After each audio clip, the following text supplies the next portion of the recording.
We weren't doing anything. We were just messing around.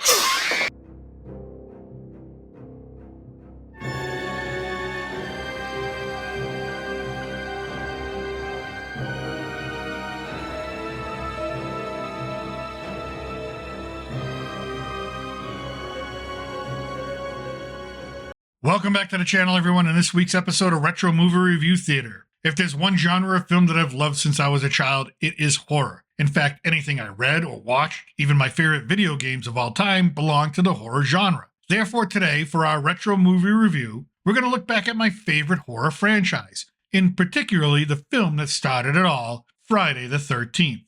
I know, some of you are thinking right now, what a silly, immature, and low IQ choice of a film to have such an affinity for. I can't argue with that. But back in the mid-80s, when I was a wee little preteen gringo, and before Blockbuster Video was a thing, independent mom-and-pop video rental shops were the way in which we rented movies. And most of them didn't care about our age. The one down the road from my house didn't care that I was renting Faces of Death at age 11, or Prom Night, or Carrie. Yeah, I consumed everything horror. All the B-movies in the late 70s and early 80s was the golden age for that category. Not like today. Horror films take themselves so seriously. Yeah, being scared is fun, but being scared by a film that is self-aware that it's cheesy and stupid and mixes in the dark humor and the light humor, now that's a great recipe for a great viewing experience. Now, if you disagree with me, then understand this. Sean Cunningham, the producer and director of The First Friday, had a budget of $500,000. After being released in the summer of 1980, a year that saw other horror greats as The Shining, Prom Night, The Fog, and Dressed to Kill, this ultimate example in independent filmmaking grossed $60 million.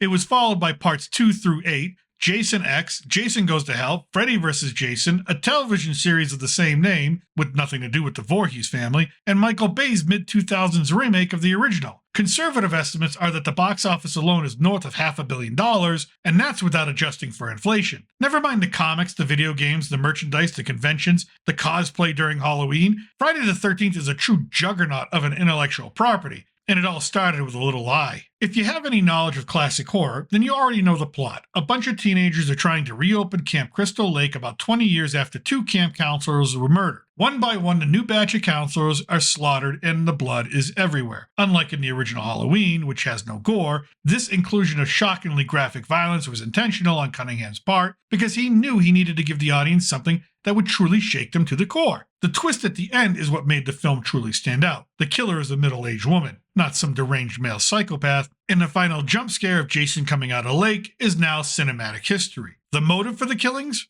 Well, Mrs. Voorhees, not Pamela. She does not get a first name until her headstone is shown in part 4. Mrs. Voorhees is upset and seeking revenge against the counselors because her young son Jason, a mongoloid, drowned at the camp because the counselors were not watching him due to the fact that they were too busy smoking grass and making love. So, in her mind, everyone needs to die. It makes perfect sense to me. In the late 70s, producer Sean Cunningham, who was roommates with Wes Craven, yes, that Wes Craven, and saw how much money his friend was making with low-budget gore fests like Last House on the Left, which Cunningham also helped to produce, grew tired of making softcore porn and wanted to strike it rich. He decided that he too could make a horror movie. And since Halloween had just come out and was a massive success, why not take that formula and make it his own? So how does one start? With a title, of course, Friday the 13th. Not knowing what the movie would be about, not having a script, Cunningham believed he could just sell the idea that a movie titled Friday the 13th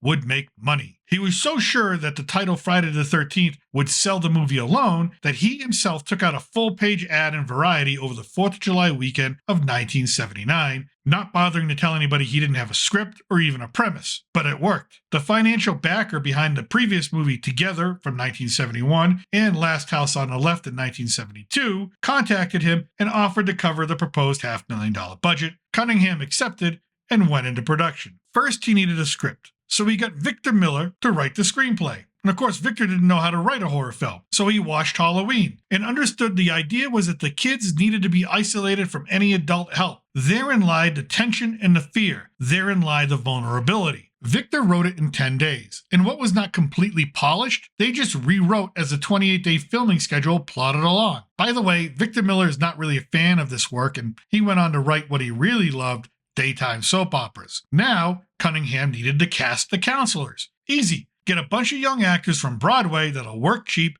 and can sound okay reading dialogue, including a young upstart named Kevin Bacon. Next, we needed our killer. Betsy Palmer, a conservative, safe, wholesome actress with a reputation for squeaky clean mom roles, was given the script by her agent. She said that if it were not for the fact that she was in desperate need of a new car, she would never have accepted the role of Pamela Voorhees. In fact, after she read the script, she called the movie a piece of shit. Her ultimate decision-making factor was this. She thought, like many of the cast and crew, that no one was ever going to see this thing, that it would sink into obscurity, and that would be that. It's just an easy paycheck. But over the years, Betsy Palmer did warm up to the film as it made her more famous than infamous, and made appearances at conventions and in documentaries about the series. And of course, we can't have a killer without our final girl, Alice. Adrienne King was cast in a role based on her scream alone. And don't worry, her decision to be in this film, to take on this role, won't haunt her for years to come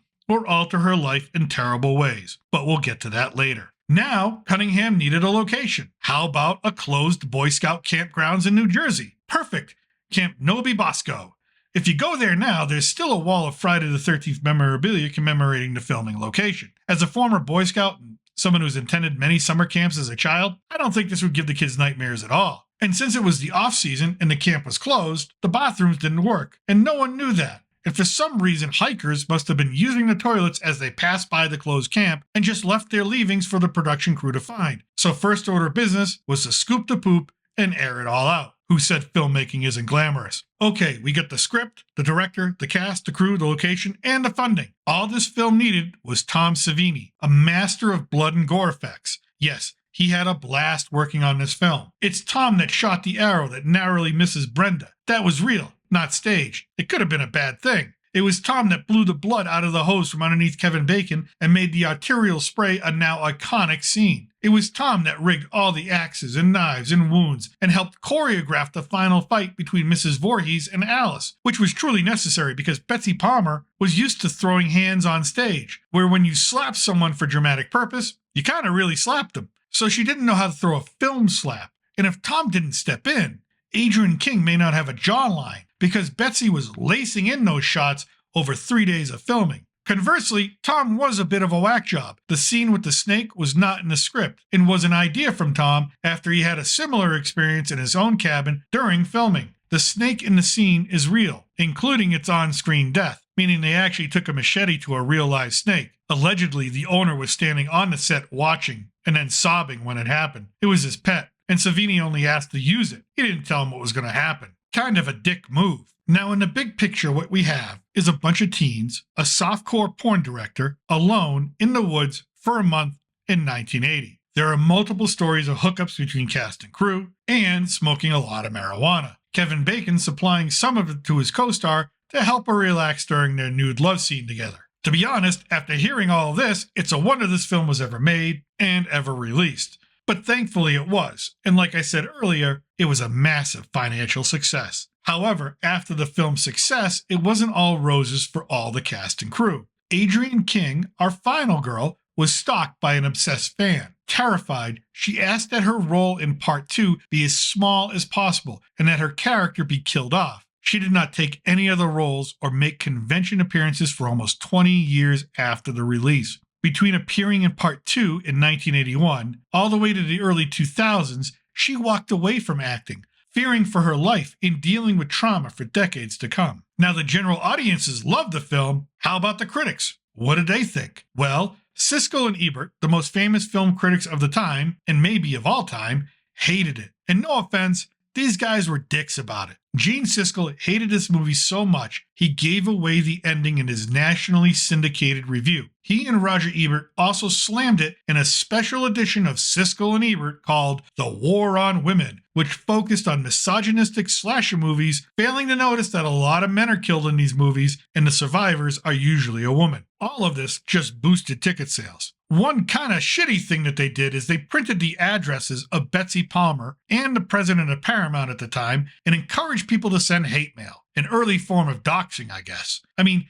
these guys really took this movie personally. As for the whole morality of Friday the 13th, the idea that if you have sex, you die, if you smoke pot, you die, Cunningham says this: I don't buy the whole sinners must be punished scenario that many slasher films seem to support. Instead, he simply sees it as bad things happening to good people for no apparent reason. Cunningham also didn't like Gene Siskel's complaint that the film was misogynistic and that Cunningham is a little tougher on the girls in the movie than he is on the guys. Cunningham said the film is not meant to be sexist, and both males and females get punished equally in this movie. John Carpenter was similarly dismissive when critics complained that Halloween was pushing an Old Testament, puritanical sex must be punished by death moral code on the audience. Deborah Hill, his co-producer and screenwriter on the project, said in response, "I think people are reading moral and sociological messages into a simple horror story that has no agenda to lecture the audience in any way. So, suck it, Siskel and Ebert. And remember this, Friday the 13th came out the same year as Ordinary People, that year's winner for Best Picture, and both are about a boy drowning, the disastrous impact it has on all the characters, and both also have a vindictive mother who unfairly punishes the people around her for the boy drowning. I mean, I guess it just matters how you dress it all up. What is undeniable is this, whether you like horror or you do not, Friday the 13th is one of the most successful film franchises of all time. Jason is a character that is now part of American pop culture. There are legions of fans, and those fans continue to grow every decade. And this little independent film, with below average acting and above average blood, with sophomoric direction and the most basic of writing, with no budget and no chance, still resonates almost 45 years later, something any filmmaker would give anything to achieve with any project they produce. And that's what I think. Let me know what you think in the comment section below. Are you a horror fan? Do you have a favorite Friday the 13th film? Want to know mine? Then check out my countdown of the Friday franchise, worst to best, by clicking on the thumbnail at the end of the video. Thank you for watching, and as always, from south of the border, I'm still your reluctant gringo. Salud, and a huevo.